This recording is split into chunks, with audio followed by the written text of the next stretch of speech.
సౌందర్యలహరి స్తోత్ర కావ్యం నుండి 32వ శ్లోకం ఇప్పుడు మనం నేర్చుకుందాం. శివశక్తి కామః క్షితిరథ రవిశీత కిరణః స్మరోహం సస్యక్రస్తదనుజ పరామారహరయః అమీహృల్లేఖాభిస్తిస్రుభిరవసానేషు ఘటితాః భజంతే వర్ణాస్తే తవ జనని నామావయవతాం. ఇది ఇందులో పంచదశి మంత్రాన్ని పెట్టారు. ఇది ఒక కోడ్ లాంగ్వేజ్. మనకి ఋషులు మునులు మనకి ఇచ్చిన కొన్ని ఈ సాధనలు మనకి ఒక కోడ్ లాంగ్వేజ్ లో ఇచ్చారు. డైరెక్ట్ గా మంత్రాన్ని అలాగా ఇవ్వరు.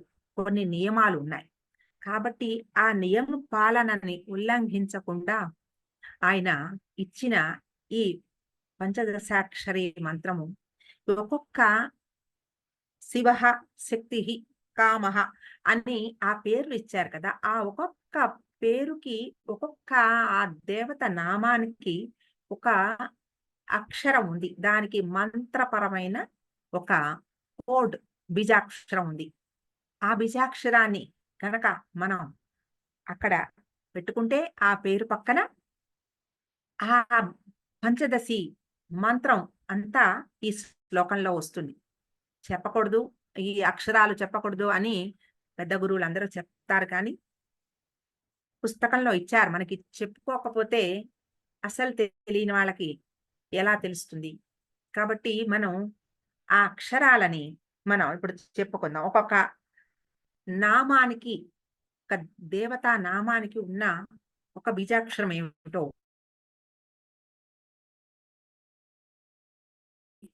ఈ పంచదశం చూసుకున్నాం.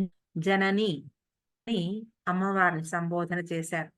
తల్లి ఆవిడ నిర్బంధంతోనే మనకి ఈ పంచదశాక్షరి వచ్చింది కాబట్టి ఆవిడ ప్రసాదించింది. ఇందులో శివ శక్తి కామః క్షితి అధ రవి ఈతకిరణ. ఇందులో శివ శక్తి, కామ అంటే మన్మధుడు, క్షితి అదంటే భూమి, తర్వాత రవి శీతకిరణ, శీతకిరణ అంటే చంద్రుడు. ఇప్పుడు శివ అంటే శివుడు. ఆ శివుడు పక్కన మీరు క రాసుకోండి. క శక్తి, శక్తి శక్తి పక్కన ఏ ఈలో అచ్చుల్లో ఏ ఉంటుంది కదా, ఆ ఏలో ఏ రాసుకోండి. కామః మన్మథుడు, మన్మథుడు పక్కన ఈ ఈలోనే ఈ క్షితి భూమి, భూమి యొక్క బీజాక్షరం లా. ఇక్కడికి 4 అయినాయి. తర్వాత అధ, తర్వాత రవి, రవి అంటే సూర్యుడు, సూర్యుడి యొక్క అభిజాక్షరం హ. శీతకిరణ చంద్రుడు, చంద్రుడి బీజాక్షరం స. తర్వాత స్మరహ మన్మథుడు, మన్మథుడి బీజాక్షరం క. హంసః సూర్యుడు, సూర్యుడు యొక్క బీజాక్షరం హ. పైన రవి వచ్చింది, రవి యొక్క బీజాక్షరం హ. ఇక్కడ స్మరహ తర్వాత హంసః వచ్చింది. ఈ హంస దగ్గర సూర్యుడు అని మళ్ళా చెప్పుకున్నాం, అక్కడ బీజాక్షరం హ. తర్వాత శక్రహ, శక్రహ అంటే ఇంద్రుడు, ఆయన బీజాక్షరం ల. ఇక్కడికి హ స క హ ల, ఇక్కడికి 5 బీజాక్షరాలు అయినాయి. పైన 4 అయినాయి. క ఏ ఈ ల వచ్చాయి 4. తర్వాత భాగంలో 5 వచ్చాయి. తదనుచ, దాని తర్వాత పరాశక్తి, ఈ పరాశక్తి పక్కన స రాసుకోండి. మారహ మన్మథుడు, ఈ మారహ ఈ మన్మథుడి యొక్క మారా పేరుతోటి ఆయన బీజాక్షరం క. తర్వాత హరిహి విష్ణువు, విష్ణువు యొక్క బీజాక్షరం ల. ఇక్కడ స క ల 3 వచ్చాయి. ఇప్పుడు మీరు లెక్క వేసుకుంటే పైన 4, తర్వాత 5, తర్వాత 3, 5, 4, 9, 3, 12. పంచదశి అని చెప్పుకుంటున్నాము. పంచదశి అంటే 10 తర్వాత 5 అంటే 15. 15 అక్షరాల ఇది రావాలి మనకి. అది ఎలా రావాలి? ఈ అమి ఈ వర్ణములకు హృల్లేఖాభిః హ్రీంకారము చేత త్రిశ్రుభిః మూడైన అంటే 3 హ, ర, ఈం 3 ఉన్నాయి అందులో హ్రీంకారంలో. అందుకని హృల్లేఖ, ఆ హృల్లేఖకి 3 ఉన్నాయి అందులో. ఆ త్రిశ్రుభిః మూడైన ఈ వర్ణములకి అవసానేషు ఈ వర్ణాంతముల యందు ఘటితాః సంకలితమై కూడినదై హే జనని ఓ మాత తే ఆ వర్ణాః అక్షరములు తవ నీ యొక్క నామ అవయవతాం అవయవములు అవుట నీ యొక్క నామాలే ఆ బీజాక్షరాలే నీకు అవయవములు అవుతున్నాయి అనగా మంత్రస్వరూపము అవుటను భజంతే పొందుచున్నది. అంటే ఈ అక్షరాలన్నీ ఏమేమి ఉన్నాయో క ఏ ఈ ల హ్రీం అంటే ఈ 3 కూటాలకి కూడా అంటే ఒక్కొక్క భాగాన్ని ఒక్కొక్క కూటమి అని చెప్పుకోండి. ఒక కూటం. ఆ కూటంకి చివర హృల్లేఖాభిః త్రిశ్రుభిః ఈ మూడిటికి కూడా ఈ హృల్లేఖ అంటే హ్రీం అనే ఒక బీజాక్షరాన్ని కలపడం వలన క ఏ ఈ ల హ్రీం హ స క హ ల హ్రీం స క ల హ్రీం ఇప్పుడు మీకు అది 15 అయ్యాయి. ఇదే పంచదశాక్షరి. ఈ పంచదశాక్షరి ఒక ఈ కయేఈల హ్రీం అని అలా ఇవ్వకపోయినా ఈ ఒక్క శ్లోకాన్ని శ్రీమాత్రే నమః అని చెప్పుకుని ఈ ఒక్క శ్లోకాన్ని మీరు ఉపాసన చేస్తే కూడా మీకు ఒక గురు ద్వారా ఒక మంత్ర జపం తీసుకుని ఆ మంత్ర జపం చేసినందువలన పొందే ఫలితాన్ని కూడా మీరు పొందగలుగుతారు అని శంకరాచార్యులు వారు మనకి ఉపదేశించారు. ఇది మనకి డైరెక్ట్ గా గురువు ఎవరు? శంకరాచార్యుల వారే. ఆయన నోటి నుంచి. ఆయనకి ఎవరి దగ్గర నుంచి వచ్చింది? శివుడే. శివాయ గురవే నమః. ఆయనే మనకి గురువుగా వ్యవహరించి ఈ మంత్రాన్ని ఇచ్చారు. ఇంతకన్నా మనకి కావాల్సింది ఏముంది? ఇది ముక్తి ఫలాన్ని ప్రసాదిస్తుంది. కాబట్టి ఈ పంచదశాక్షరి ఇప్పుడు ఇది ఎలాగా అమ్మవారికి సంబంధము, ఈ లలిత శ్రీ విద్య, ఈ సమయాచారము ఇది ఎలాగా ఏమిటి అంటే అమ్మవారి రూపము మనలాగా రక్త మాంస ధాతుల నిర్మితం కాదు. అమ్మవారిది మంత్రమయ శరీరము. ఆ మంత్రమయ శరీరానికి ఇప్పుడు మనం చెప్పుకున్న 3 భాగాలు 3 కూటములు.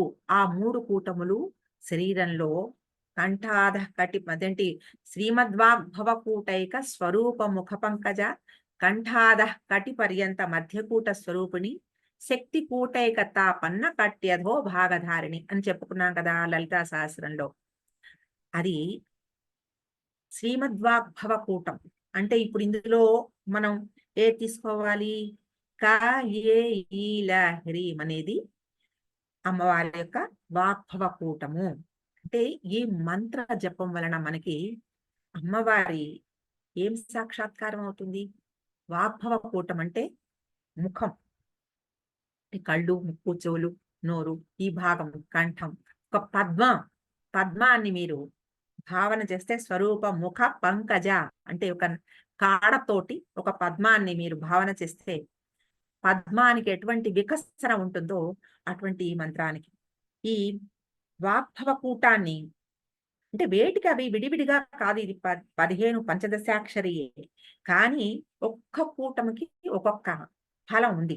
అది మొదటిది వాగ్భవ కూటం అని చెప్పుకుంటున్నాము. ఈ వాగ్భవ కూటం యొక్క ఉపాసన వలన తెలివి అంటే మనిషికి ముందర కావాల్సింది ఆ తెలివే. జ్ఞానాన్ని ప్రసాదించేది ఆ తెలివే. ఏదైనా ఒక నేర్చుకోవాలంటే ఒక విషయాన్ని గ్రహించాలి అంటే దానికి కావాల్సిన బుద్ధి ఉండాలి. ఆ జ్ఞానాన్ని గ్రహించాలంటే అది తెలివి. ఆ తెలివి ఈ వాగ్భవకూటం ప్రసాదిస్తుంది. తర్వాత హసకహల హ్రీం అనేది అది మధ్యకూటం. అది ఈ మధ్యకూటం అంటే శక్తిని ప్రసాదిస్తుంది. శక్తి అంటే ఇక్కడ నుంచి కింద భాగం. ఇది ఎలాగంటే నాభి వరకు అది. నాభి నుంచి ఇక్కడ దాకా ఈ మధ్యలో ఉన్నది అంటే దహరాకాశం, హృదయాకాశం అంటారు. ఇక్కడ ఇది ఈ శక్తి అనేది ఏంటంటే అక్కడ మహాకామేశ్వరుడు అంటే శక్తి ఎటువంటంటే ఈ నాభి నుంచి ఇక్కడ దాకా సృష్టి జరిగే ఒక భాగం.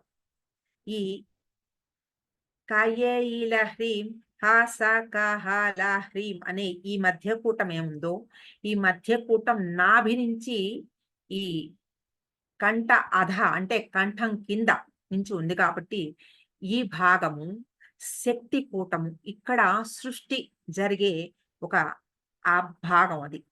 అటువంటి మహా సృష్టి జరిగే మహాకామేశ్వరుడు ఉండే ఆ ఆ- ఆ భాగంలో ఆ కూటంలో మహాకామేశ్వరుడు మహాకామేశ్వరి ఉండేది కాబట్టి అది శక్తి. మనం ఏదైనా ఏ పనైనా చెయ్యాలంటే జ్ఞానం ముందర కావాలి, తర్వాత చేసేందుకు శక్తి కావాలి. అది ఎంత జ్ఞానం ఉన్నా పని చెయ్యలేని ఒక శక్తి లేని తనం ఉంటే ఆ పని జరగదు. కాబట్టి ఆ శక్తిని ప్రసాదించేది ఈ శక్తి కూటం లేదా మధ్యకూటము లేదా కామరాజకూటం. ఈ కామరాజకూటము ఇక్కడ నుంచి నాభి దాకా అని చెప్పుకున్నాం. ఈ మధ్యకూటం, ఈ మధ్యకూటంలో మహాకామేశ్వరుడు మహాకామేశ్వరి ఉంటారు అని చెప్పుకున్నాం. ఈ మహాకామేశ్వరుడు మహాకామేశ్వరి ఎక్కడ ఉంటారట అంటే దహరాకాశం అంటాం కదా, ఇక్కడే హృదయం కూడా ఉంది మనకి. ఈ భాగంలో హృదయంలో ఈ దహరాకాశంలో ఆ మహాకామేశ్వరుడు మహాకామేశ్వరి ఉంటారు. అది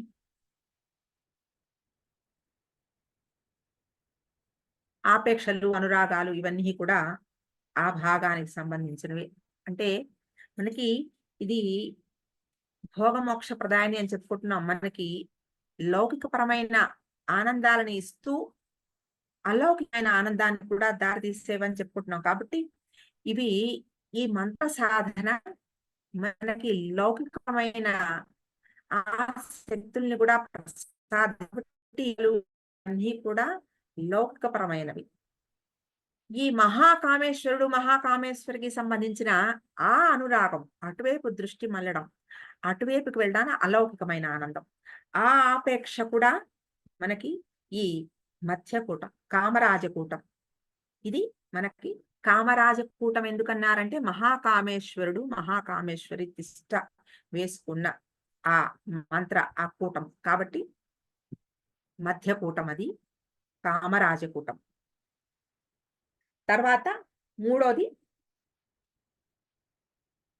శక్తికూటం, కటి ప్రదేశం నుంచి కిందగా పాదాల దాకా ఉన్నది. అది మూడవ కూటం శక్తికూటం. ఇది మోక్షాన్ని ప్రసాదిస్తుంది. ఇది ఈ ఈ మంత్ర ఈ పంచదశిలో మూడవ భాగం మనకి మోక్షాన్ని ప్రసాదించేది. అంటే ఇప్పుడు మనం ఏదైనా ఒక పని చేసినప్పుడు కూడా మీరు ఆలోచించుకుంటే ఫస్ట్ ఆ పని చేసేందుకు ఒక తెలివి కావాలి. అది దాని గురించిన ఒక ప్రణాళిక అన్నీ ఉండాలి. అది తెలుసుకోవాలి. తెలివి తర్వాత చేసేందుకు ఆ శక్తి కావాలి.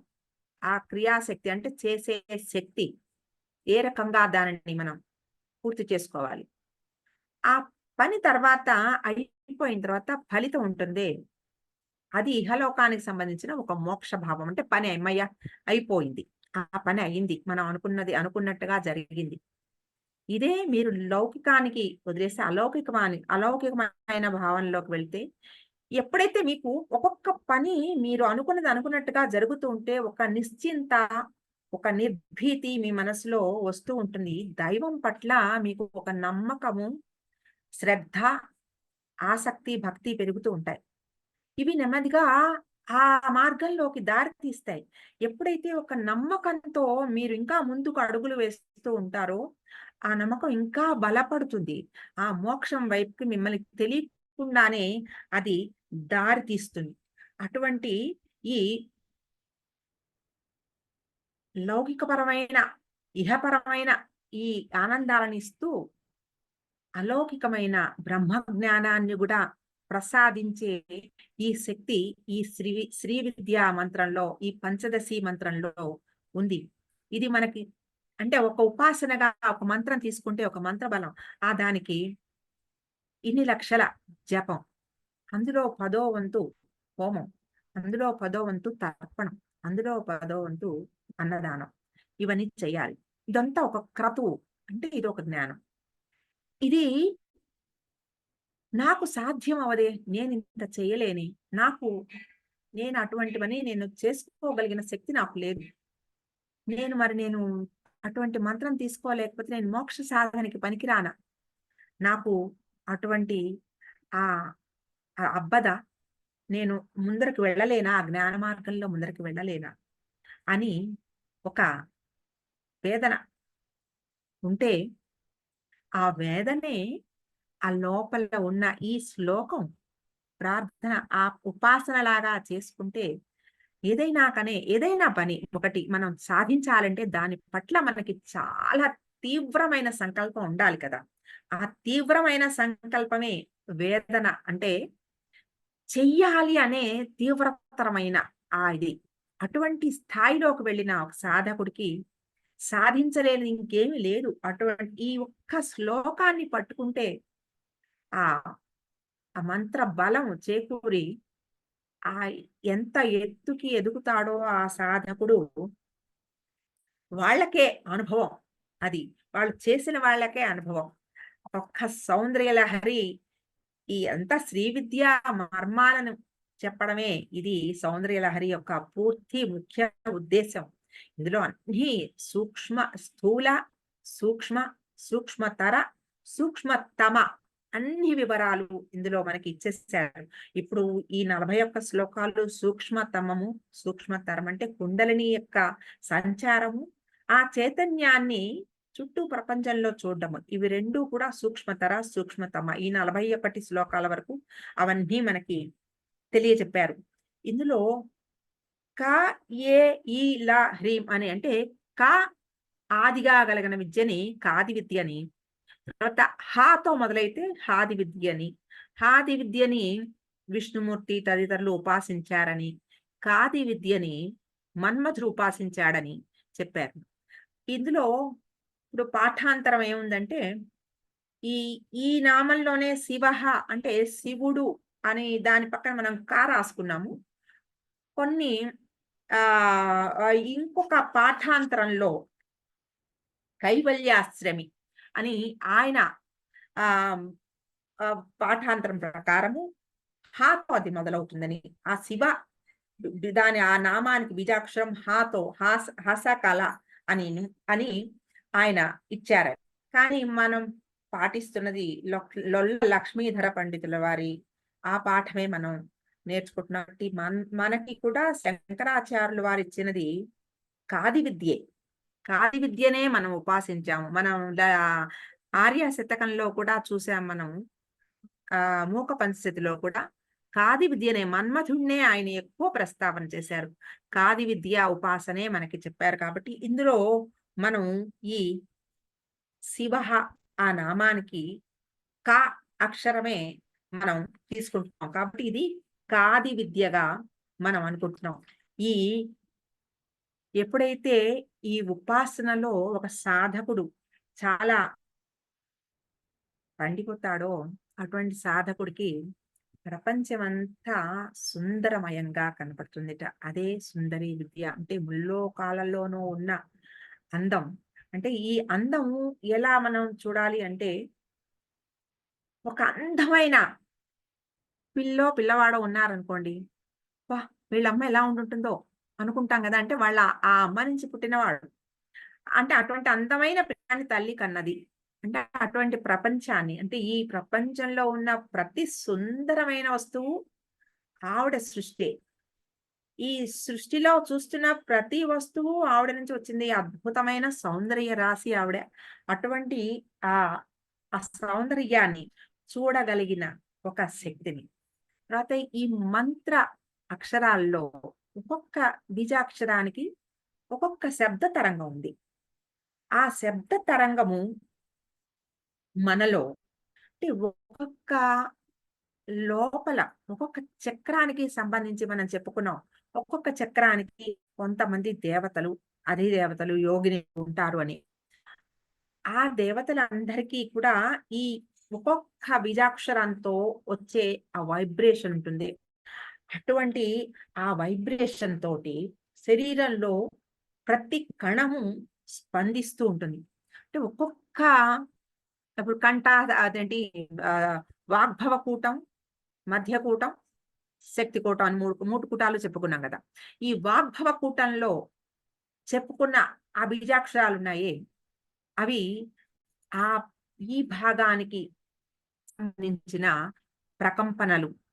మధ్యకూటం అంటే కామరాజకూటానికి సంబంధించిన ఆ మంత్ర సాధన ఇక్కడ నుంచి నాభి దాకా ఉన్న ఆ భాగంలో ఉన్న అన్ని కణాల స్పందన. ఆ తర్వాత అక్కడ నుంచి కిందకి ఉన్న ఆ శక్తి కూటం. అక్కడ ఆ మంత్రం ఆ ఆ బీజాక్షరాలు ఆ భాగంలో ఉన్న అన్ని కణాల స్పందన. ఇలా ఒక్కొక్క ఆ బీజాక్షర సాధన వలన శరీరంలో అన్ని నాడులు అది స్పందించి లోపల ఒక జీవ చైతన్యము ప్రసారమయ్యి కుండలిని శక్తి పూర్తిగా సంచారం జరిగి ఆ పైన మనం 9, 10 శ్లోకాల్లో అప్పుడు చెప్పుకున్నాం. ఆ కుండలిని సంచారం కింద నుంచి పైకి ఎలా వెళ్తుంది, పైనుంచి కిందకి ఎలా వస్తుంది అని. ఈ సంచారం అంతా సంపూర్ణంగా జరిగి సౌందర్యం అంటే ఏమిటో ఆ సాధకుడికి అర్థమైపోతుంది. ఆ అర్థమై ఆ సౌందర్య ప్రపంచంలోనే ఎప్పుడూ నిలిచి ఉండాలనే ఒక ఆ స్థితిని అమ్మవారు ప్రసాదిస్తుంది. అదే మోక్షం. వేరే ఎక్కడో మళ్ళా ఆ జీవితం తర్వాత, మరణం తర్వాత వచ్చే మోక్షం కాదు. ఈ శరీరంతో ఉండే ఆ మోక్ష ఆనందం ఎలా ఉంటుందో భావన చేయడం అనేది ఈ శ్లోకాల్లో మనకి నేర్పిస్తున్నారు. సాధిస్తాయి. ముందు శ్లోకంలో చెప్పుకున్నట్టు పురుషార్థైక ఘటన అని పురుషార్థాలు సాధిస్తూ చివరి మోక్షాన్ని గూడా మనకి ప్రసాదిస్తూ ఉండే ఈ ఈ మంత్ర ఈ రాజని ఎందుకన్నారండి? మూలం, మూల మంత్రాత్మిక, మూల త్రయబర అవన్నీ చెప్పారు. ఈ మూల మంత్రం అని ఎందుకన్నారంటే, ఈ పంచదశాక్షరి నుంచే అన్ని రకాల మంత్రాలు ఉద్భవించాయని. కాబట్టి ఆ తర్వాత ఈ పంచదశాక్షరి సర్వసిద్ధి ప్రదమని. కాబట్టి దీన్నే మూల మంత్రం అన్నారని. ఇటువంటి అంటే మంత్ర ప్రపంచంలో ఒక చక్రవర్తిలాగా అటువంటిది కాబట్టి ఈ శ్రీ విద్యని, ఈ పంచదశాక్షరిని అటువంటి మూల మంత్రం అన్నారని చెప్తున్నారు. కాబట్టి ఇటువంటి మూల మంత్రాన్ని మనకి ప్రసాదించారు ఈ శ్లోకంలో. అది మనకి ఈ శ్లోకంలో చెప్పారు. అద్భుతమైన ఈ పంచదశాక్షరి సాధన వలన మనలో కూడా అన్ని మలిన భావాలు నశించి అటువంటి ఉన్నత స్థాయికి సాధనలో చేరగలిగిన ఒక శక్తిని అమ్మవారు మనకు ప్రసాదించాలి.